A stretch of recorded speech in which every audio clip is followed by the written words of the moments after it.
Sejam todos muito bem-vindos a mais uma batalha. Hoje vamos falar de Duarte Gomes, esse senhor que já há algum tempo merecia algumas palavras da nossa parte. Vamos também, na antecâmara de mais uma jornada do campeonato, recuperar o tema das câmaras nos estádios e o auxílio que as mesmas dão ao vídeo-árbitro. E vamos terminar com uma verdadeira efeméride relativa aos e-mails. Comecemos então por falar de Duarte Gomes, o putativo candidato ao Conselho de Arbitragem da Federação Portuguesa de Futebol. Para nós é nítido que Duarte Gomes, aquele senhor que em julho de 2011 deu uma entrevista a assumir-se como benfiquista, pretende chegar à presidência do Conselho de Arbitragem. No último elenco, ele tudo fez, tudo se moveu para que ele pudesse fazer parte de uma lista, mas a verdade é que nenhum elenco credível o aceitou e, portanto, Duarte Gomes teve aqui a possibilidade de estar durante 4 anos em verdadeira campanha eleitoral.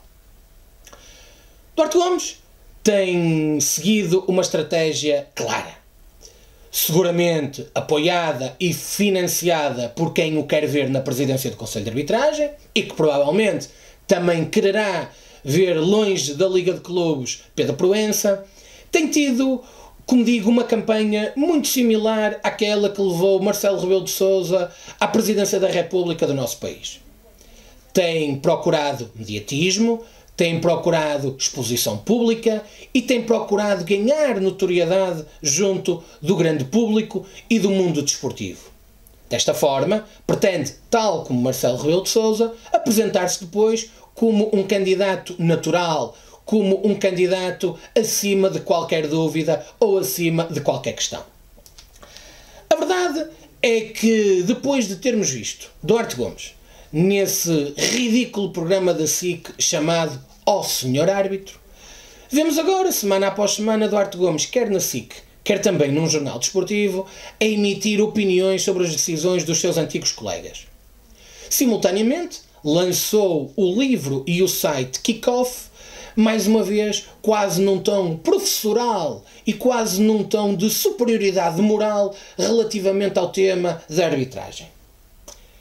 O que é facto é que as análises semanais parciais que Duarte Gomes continua a transmitir, a celeridade com que veio falar da suposta visita de elementos dos Super Dragões à Maia, por oposição ao seu constante silêncio em relação ao ato de vandalismo de que foi alvo o carro do auxiliar Inácio Pereira, e a sua carreira marcada por erros constantes, sempre em prejuízo do Futebol Clube do Porto e em benefício de um determinado clube, levam-nos a ter medo e a ter receio que esta figura regresse ao panorama da arbitragem portuguesa. Nós, com muita antecipação, estamos aqui a deixar este sublinhado claro, estamos aqui a emitir a nossa opinião sobre aquelas que pretendem ser as ambições de Duarte Gomes e gostávamos que o nosso clube e que todos os portistas denunciassem e fossem muito firmes na análise ao procedimento ou aos procedimentos que Duarte Gomes tem tido. Duarte Gomes, da nossa parte, não terá nenhuma aceitação, nem poderá contar connosco com o silêncio ou com o beneplácito daquilo que pretende ser o seu futuro. Como disse, na antecâmara de mais uma jornada do campeonato, vamos recuperar o tema das câmaras que estão colocadas nos estádios e que auxiliam os vídeo-árbitros na sua análise. O nosso companheiro Acácio Mesquita já trouxe aqui o tema à colação e já o fez de forma superior e de forma extremamente correta, mas há aqui alguns temas nos quais nós pretendemos fazer aqui alguns sublinhados e que não pretendemos que o tema caia no esquecimento. Desde logo, é bom recordar que foi a Liga Portuguesa de Futebol Profissional que regulamentou a exigência de um mínimo de 10 câmaras colocadas. Não só exigiu 10 câmaras, como definiu quais os locais onde as câmaras têm que estar colocadas. Ou seja, a Liga de Clubes está, portanto, obrigada a fazer cumprir o regulamento que ela própria criou. E quem é ou a quem é que se destina este regulamento? A todos os clubes da Primeira Liga. Porque se existe vídeo-árbitro em todos os jogos da Primeira Liga, então todos os clubes têm que cumprir este regulamento. E quem tem que o fazer cumprir? Quem tem que o fazer cumprir são os senhores delegados da Liga. Ou seja, os senhores delegados da Liga, em todos os jogos da primeira divisão, têm que garantir que as 10 câmaras estão colocadas nos 10 locais que estão previamente definidos. Ora, se não estiverem colocadas as 10 câmaras, o que é que vai acontecer? Não se realiza o jogo? Por ausência de condições do vídeo-árbitro? Há uma multa pecuniária de fazer rir? Este tema é um tema extremamente importante porque, infelizmente, já tivemos neste campeonato a ausência de câmaras que estão definidas regulamentarmente. E um dos casos que, efetivamente, levou a muitas dúvidas foi logo na primeira jornada o caso do golo anulado do Braga no Estádio da Luz. E isto porquê? Uma das câmaras obrigatórias, e quem definiu como obrigatório não fui eu, foi a Liga, mas uma dessas câmaras é designada de ângulo inverso. Ou seja, do lado contrário àquelas que são as câmaras-mãe, tem que estar colocada uma câmara para que possa ser feita uma análise completa a cada um dos lances. Se recordam, essa câmara, por exemplo, no jogo Benfica-Porto da época passada, estava virada para o banco de suplentes do nosso clube. Agora, que em particular a Benfica TV tenha câmaras direcionadas para o nosso banco, isso a mim não me aquece nem me arrefece.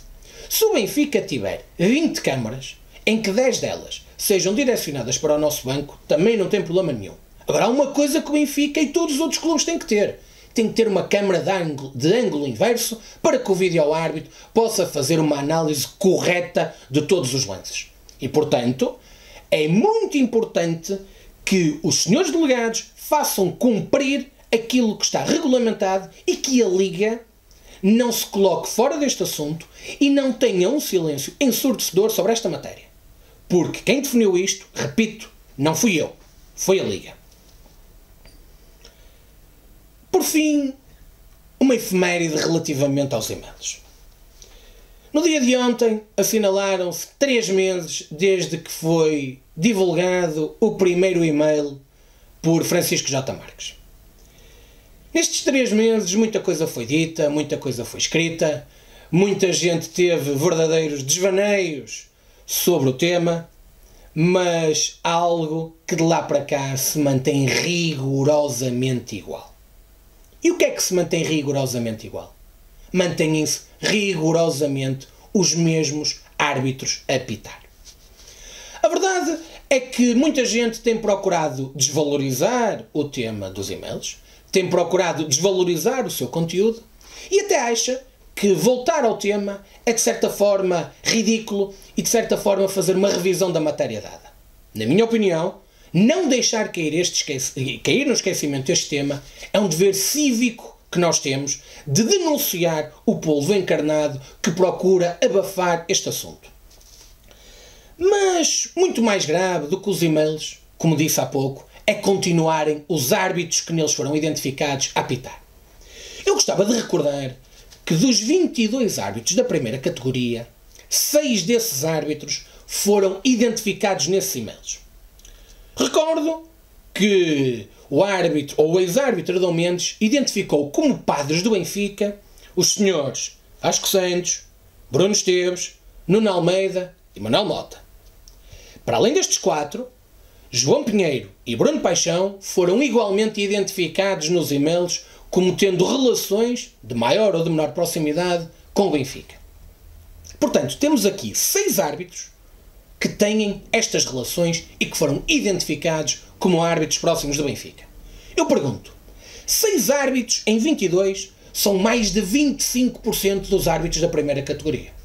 Como é que estes árbitros têm condições para continuar a apitar jogos? Como é que nestes 3 meses nunca ninguém foi claro a dizer que estes árbitros não podem apitar jogos onde o Benfica e os seus mais diretos competidores estejam envolvidos? Meus caros, eu sei que o Conselho de Arbitragem tem tido algum cuidado em não nomear estes árbitros para jogos desta época. Mas a verdade é que as únicas vezes em que algum destes árbitros foi nomeado para ser árbitro ou vídeo-árbitro de jogos do Benfica ou do Futebol Clube do Porto, existiram asneiras. Vasco Santos foi vídeo-árbitro do Benfica Belenenses. E não precisamos de recordar o que é que aconteceu aí com a omissão da expulsão de Eliseu. Bruno Esteves foi vídeo-árbitro do Braga Futebol Clube do Porto e esqueceu-se de mandar marcar penalti sobre Aboubakar e de mandar expulsar Fran Sérgio ainda na primeira parte.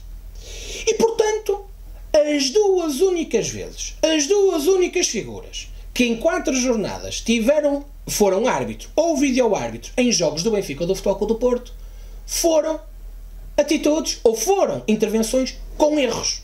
Sinal, portanto, de que estes 6 árbitros não têm condições absolutamente nenhumas para apitarem ou para estarem na cidade do futebol a analisar lances que envolvam o Benfica ou o Futebol Clube do Porto. Já agora, a título de curiosidade, Rui Costa, que foi um outro árbitro indicado nos e-mails na altura para se dar cabo da nota, curiosamente agora foi promovido a bom árbitro lá para as hostes do Benfica.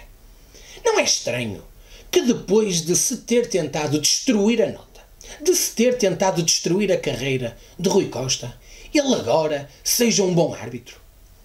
Será que na altura em que os cartilheiros do Benfica diziam que Paulo Costa, irmão de Rui Costa, era o putativo candidato a presidente do Conselho de Arbitragem da Federação Portuguesa de Futebol, indicada pelo Futebol Clube do Porto, Rui Costa era um mau árbitro e agora passou de mau a bom?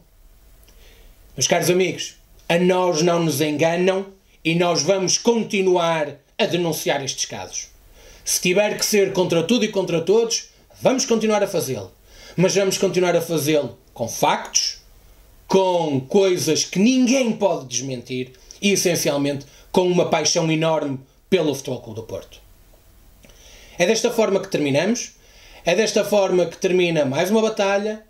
Mas nós pedimos a todos vocês que continuem desse lado, que continuem a partilhar o conteúdo que aqui é dito, porque só assim poderemos ter um Futebol Clube do Porto menos atacado, só assim poderemos ter um Futebol Clube do Porto menos prejudicado.